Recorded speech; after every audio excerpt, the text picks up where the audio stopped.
Hey there, this is a review for our Castle Crusades campaign. This is session 65. At this session, I only had 4 players at this session, real world scheduling issues. So we had Cosmo, the characters Cosmo, Lork, Barry, and Renee. My buddy Matt, who plays Sprawl, he was stuck with some work stuff, so he wasn't able to join us. So, which is interesting because that automatically throws the group into a little bit of tension because Sprawl's the cleric, he's the healer, and unlike say 5th edition D&D, Castle Crusades doesn't have an abundance of healing. So when you're without your cleric, you can definitely feel that effect. So yeah, so we picked up again where we left off of the last session. They had left the palace of Nesna the Beautiful, been teleported back down to the base of the mountain by her assistant, the very interesting Quellen. They're still not quite sure who or what he is. They know a little bit about him, but not a ton. And they're on their way. They have a direction to head. Nesna had shown them the location of Bone Peak, where Zalexis, the Lamia queen, is located. So they head off, and they know, they estimate that's going to take them a few days to get there. So there's been a lot of overland travel, which can be a little bit challenging on my end. Because I like it, but I also want to make sure I try to keep it a little bit interesting for them. So hopefully I'm succeeding. But they're on their way there. Lork, they've pretty much fallen into a routine. These characters are, they're all, for the most part, 7th level, if not higher, like Cosmo's 8th level. They've been adventuring together for quite some time now. So they have fallen into like common practices. And one of those common practices is Lork leads the way, being the ranger of the party. So he ranges out ahead with Fenris, his mount and companion, his ward companion. And he finds a lot of hobgoblin tracks in this area, and they get steadily more increasing. And they travel. They don't have any encounters, like there's no combat encounters or anything like that on the first day. They're able to get through. Lork finds them a campsite. They're at the base of the God Peak Mountain, so the country's pretty rough, but he's finding ample spots for them to hide, and so they can stay out of sight of the hobgoblins. The next day, same thing, more travel.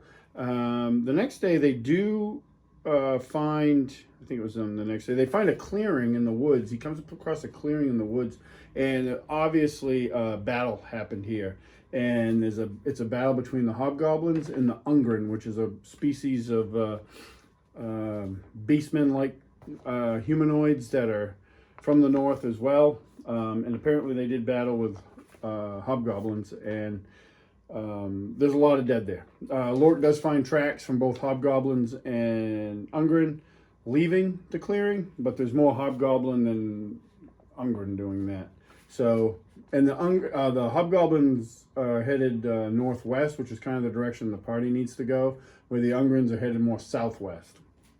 So they kind of loosely follow the hobgoblin, not right on their heel, because they don't want contact with them either, because they know from the tracks and stuff Lork's seen that they're getting like much more in greater numbers. Like there's a lot of them, which is funny amongst the party, because Renee just wants to fight them. Like his default is like, let's go fight them. What is the big deal? And everybody else is trying to use a little bit more caution, realizing that they're probably vastly outnumbered.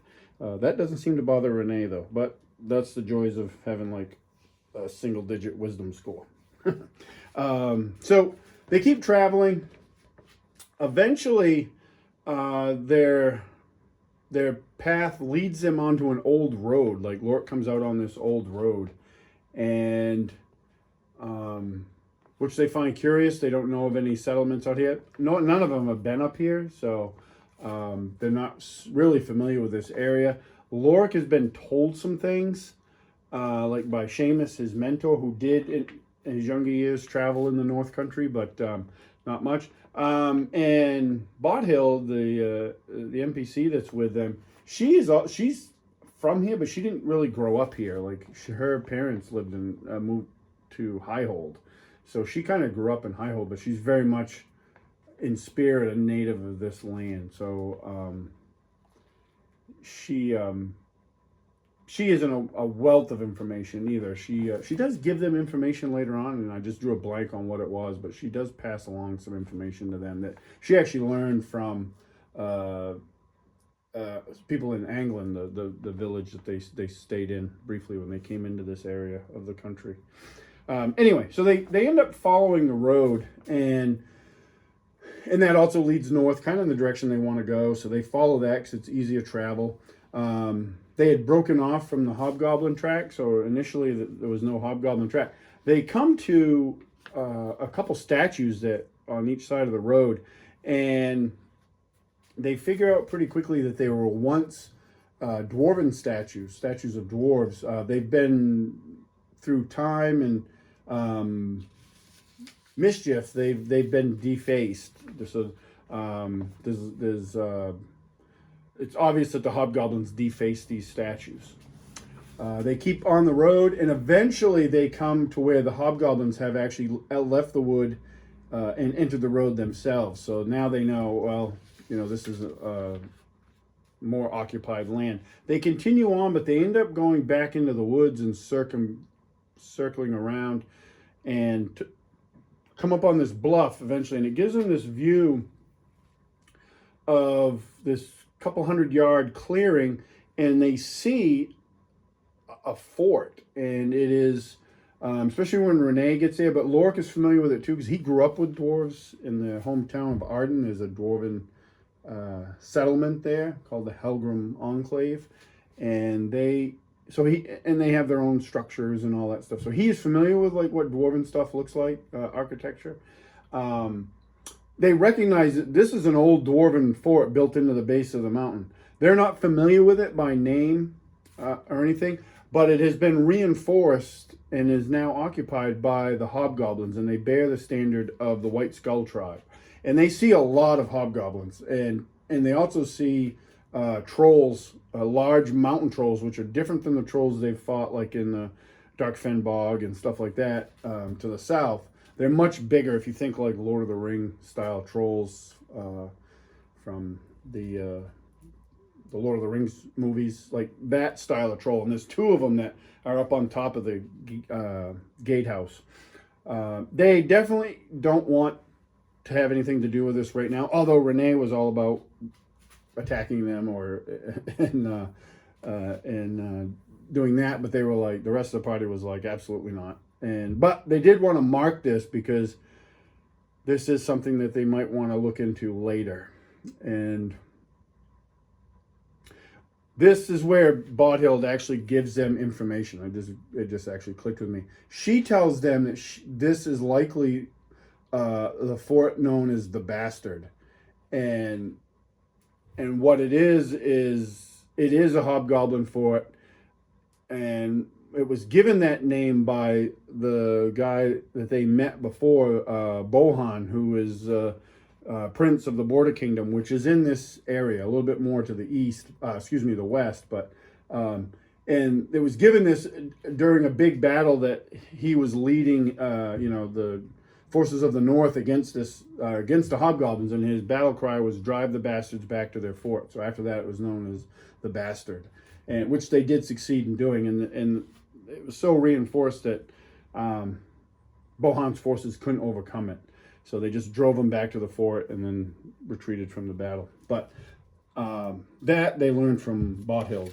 So they want to avoid this, and they successfully do that. It's pretty easy for Lork to do that, even though he is seeing a ton of more traffic.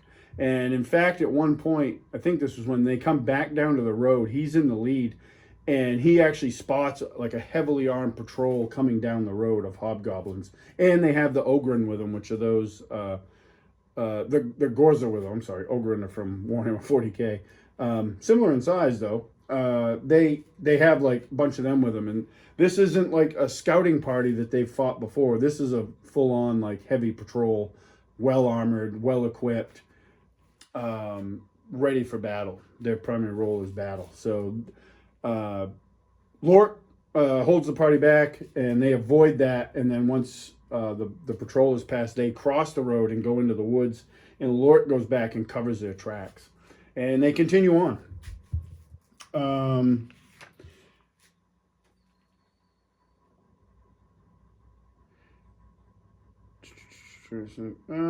So at one point, Lork's leading. Yes, sorry, looking at my notes. Lork's leading ahead, and we get to what you see here on the screen, on the video. He comes to a clearing, and as he's cautious, he doesn't go into the clearing. He's like circling it around here to the right. As a matter of fact, his miniature is still right there. And he's about this midway point, and he hears noise coming from this side, and he sees the trees. He can't see what it is, but the trees are moving and snapping, and so he stops, hides, and the party is like 200-300 yards behind him. They don't know any of this is going on. So the first thing he sees is this thing emerges from the tree line. This is the Games Workshop miniature I painted up. The Ungren. The reason I use Ungren in my game, they're actually from Castle Crusades aired setting, because they look like Beastmen, and I always like the Beastmen from Warhammer Fantasy, so I've added them to my own setting. And this is a Beastman miniature. So I put this on the board, and it got a pretty good reaction from everybody, because none of them, I hadn't shown any of the players that miniature before I put it on the board. I've been holding on to it for a little bit. And then there's a horde of Ungren following it. And Lork's here by himself. Actually, I think he'd already sent... No, he sent Fenris back to warn the party, either right before he saw... I think before he saw that. I don't remember. Right around that time. He is by himself. Lork is not foolish. And he has learned over his adventure, his time adventuring about, how fragile some people can be, including himself. And he knows, he doesn't want to stand toe-to-toe with all these things. So he attempts to slip back through the woods to warn the party and try to get them around this encounter. Unfortunately, he's not successful in being stealthy. He has boots that allow him to move silently, but he still has to hide. And he rolled really poorly on his... stealth, or whatever they call it for the Ranger for Castle Crusades. He rolled really poorly on that and actually failed his roll. So the big thing sees him and runs at him. And because of its size, it's able to move all the way to here and close with him and attack. So he gets hit, it gets 4 attacks. If you notice, it's got 4 arms. So I gave it an attack for each arm. And it's got it's got these blades attached to its arm, and then on its top arms, there's blades actually grafted into its arms, which is pretty gnarly. So it attacks, and it was very sick. So I probably I did a lot of damage to him right off the bat, but he does flee. He uses the options to flee combat, and does so. I think he got hit again on the way out because he just did a hasty to cover as much ground as he possibly could, so he suffered a free attack. We don't call it an attack of opportunity, but that's what it is. But he flees back towards the party. When he's seen that big creature lets out this big braying sound, which the party does hear, and they know something's up, so they start coming up quickly. Renee activates his boosts of haste, and he kind of meets Lork halfway with this thing coming up behind him. And he's excited because he wants to fight this thing. He sees it, and he just wants to fight it. So Renee's good like that. And with a horde of these other Ungren trailing. Pretty good fight. Lork took a beating, but he hunkers down behind this log that Cosmo quickly joins next to him and is firing arrows from, trying some cover. He takes a round Lork does to down a potion of healing. which boosts, gets him back up. He had lost, I think he said he lost like 30 something hit points right off the bat, so he was pretty hurting. But he's 7th level, so he had some hit points to spare, but not to go back into this fight because he hadn't really even damaged this thing yet. But he does eventually rejoin the combat. Renee is in melee with it, and it's getting some hits on Renee, just not doing a lot of damage. The Ungren Horde band, they kind of split in two. A couple, like half of them run towards Barry, who's already hit him with a fireball spell. And then the other half actually run towards Cosmo, who's up on this log shooting arrows at the big guy. He, excuse me, at one point, Cosmo actually scores a critical hit on that, on the giant, which did quite a bit of damage. I think he did like 25 points of damage or something with his critical hit with his short bow, which was nice. He rolled really well, and he rolled well on his confirmation. And that helped because it dropped it down quite a bit. But then he becomes a target. Bodhild runs in, she's charging in. She sees the group of 5 heading towards Cosmo and veers off to intercept that. Barry's in the back, just lobbing spells. He gets closed upon. He sees that, and before, I think he got, I don't know if he got hit. I don't know, Dave will chime in. He cast this spell that makes it so metal weapons don't harm him unless they're magical, and none of these guys had magic weapons, so they swarm him, but they can't hit him. They are hitting him, but they're not doing any damage, I should say. Lork and Renee are fighting the big thing, so this battle goes on for a little bit. One of the Ungren actually gets frustrated fighting Barry and just starts hitting him with his horns, which does damage him. Doesn't do a lot of damage, but then again, Barry doesn't have a lot of hit points, so all hits hurt. So it's a good fight. The two end up bringing down the giant, and then I think Renee went back to help Barry, and Lork split off to help Bodhild. She dropped fear. She was taking a bunch of hits. She has a lot of hit points, so like when I rolled her character up, I rolled really well for her hit points. So she doesn't have, like, she's just a basic character though. Like, I didn't give her any magic items or anything like that. So she can do damage, but she's not dealing out a ton of damage. But ultimately they defeat these guys, and it was a good fight. The giant was carrying a bag full of loot, and I rolled all the loot randomly on the stuff available in the Monsters and Treasures book from Castle Crusades. And there was quite a bit of treasure, and they had no magic items, but a lot of the coin, and then some different items. And one of the items that they found of interest was a dwarven relic. It was made out of platinum, and it held the ashes. It holds ashes in it, presumably of maybe a dwarf.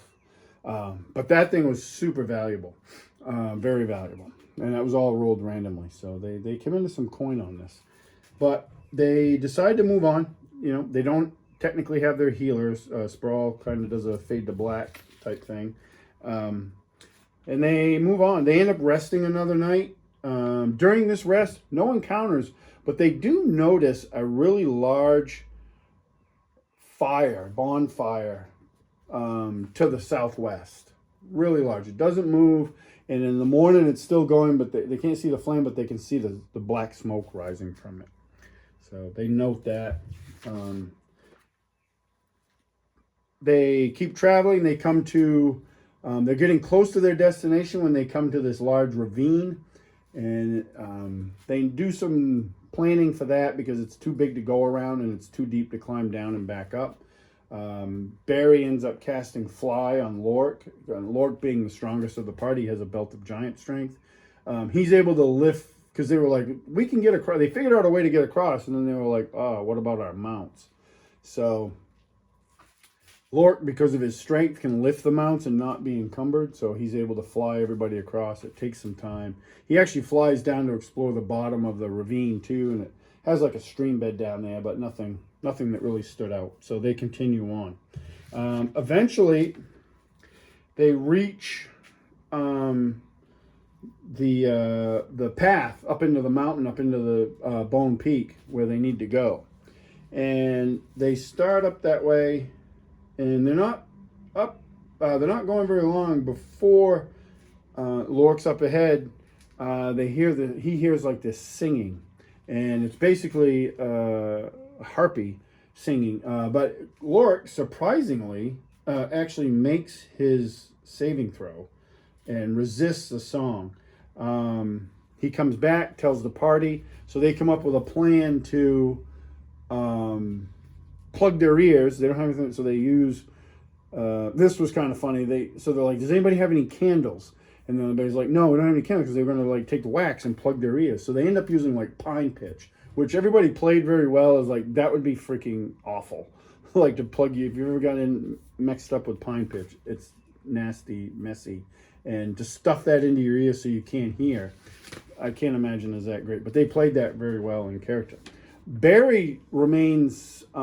He doesn't do it, knowing that he has one of the best chances to resist this song, but they didn't want to be completely without hearing because they knew that that would mess with them. You know, that would have an effect.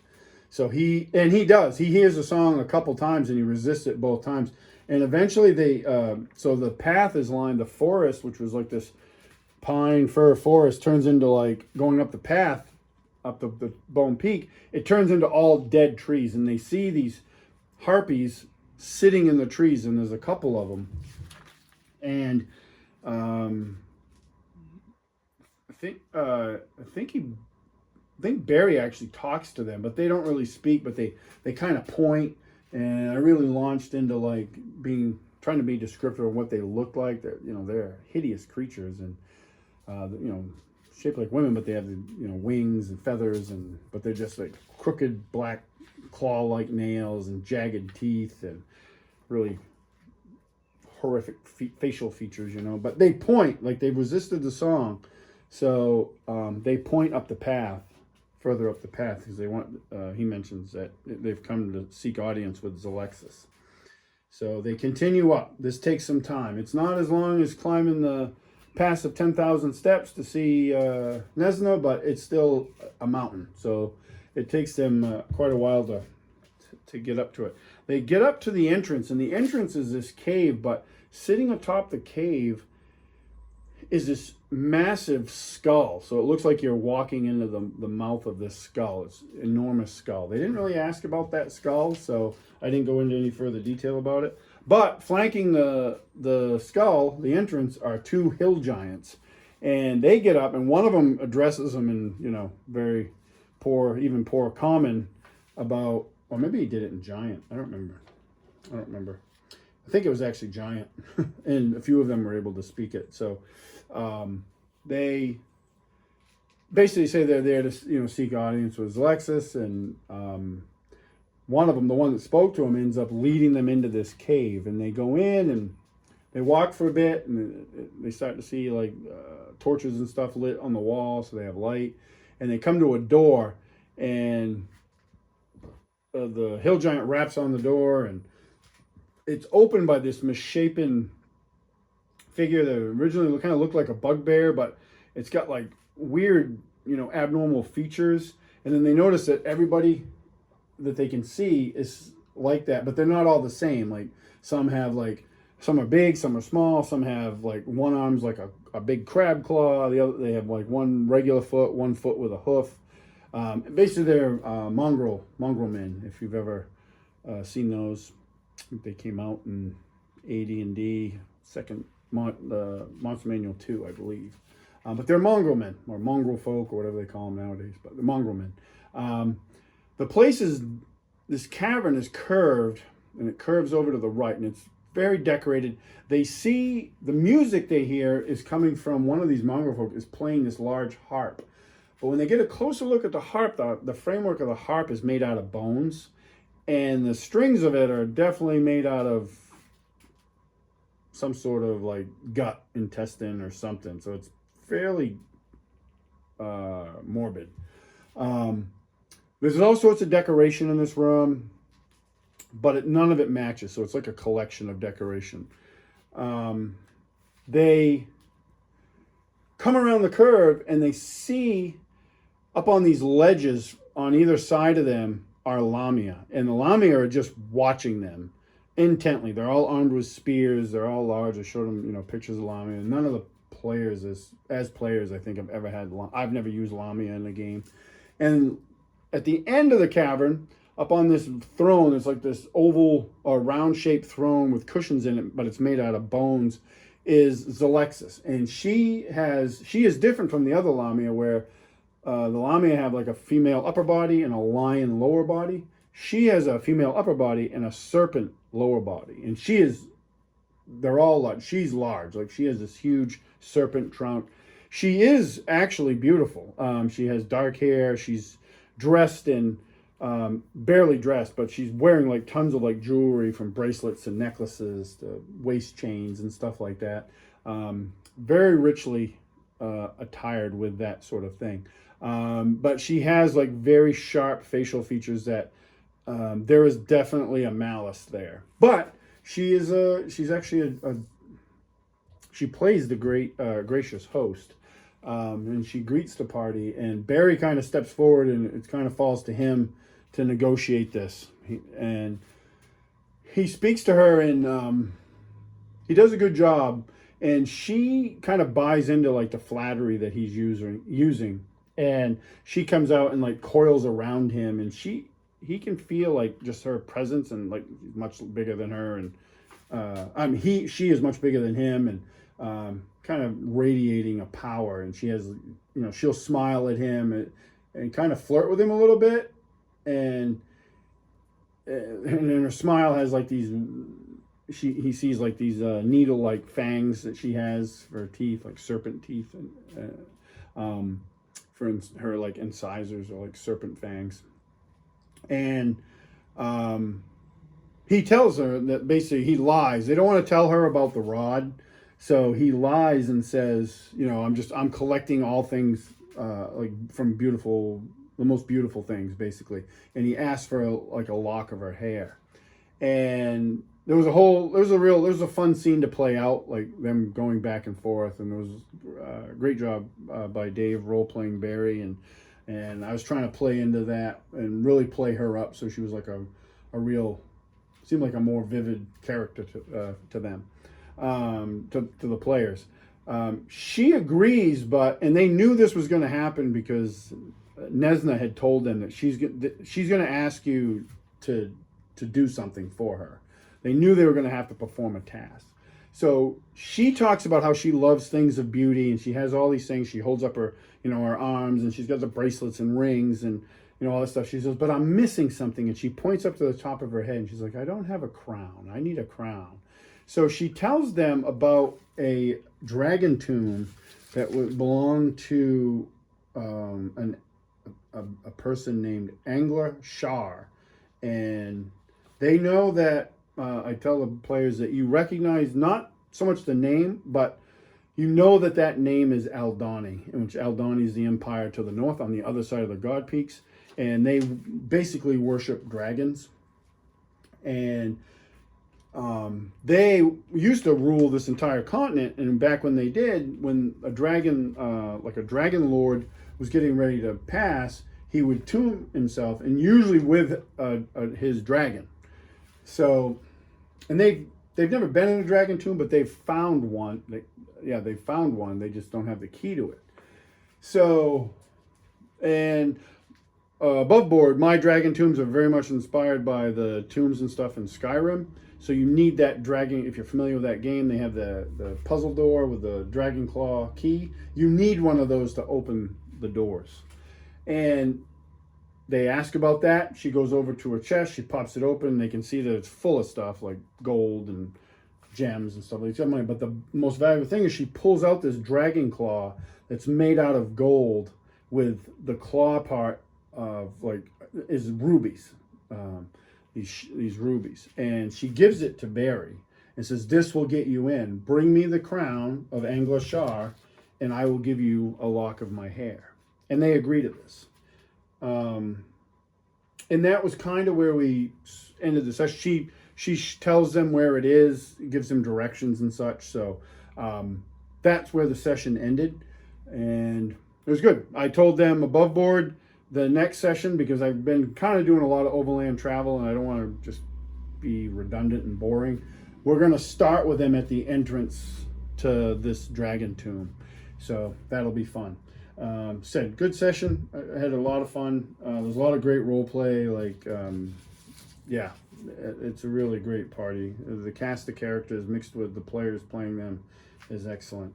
And as a note, so I don't forget this, Renee actually reached 7th level. So Renee is now a 7th level fighter. So I think everybody in the party is 7th level or more. Cosmo's 8th level, and we did some math after the session where Cosmo leveled up.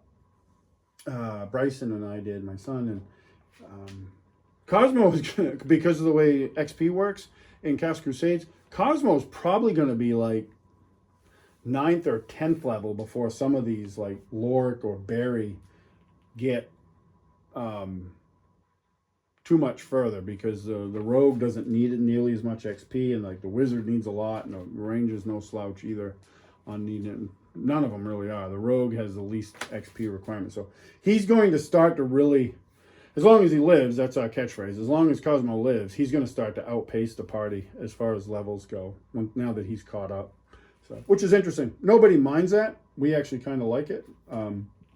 I've talked to all the guys, and we actually really like how Cast Crusades does the leveling. We like the slower leveling, and we like the mixed tables. So it's working pretty good. I got 2 more sessions planned for next month. So a couple weeks from now, we'll have another one. But yeah, that was session 65.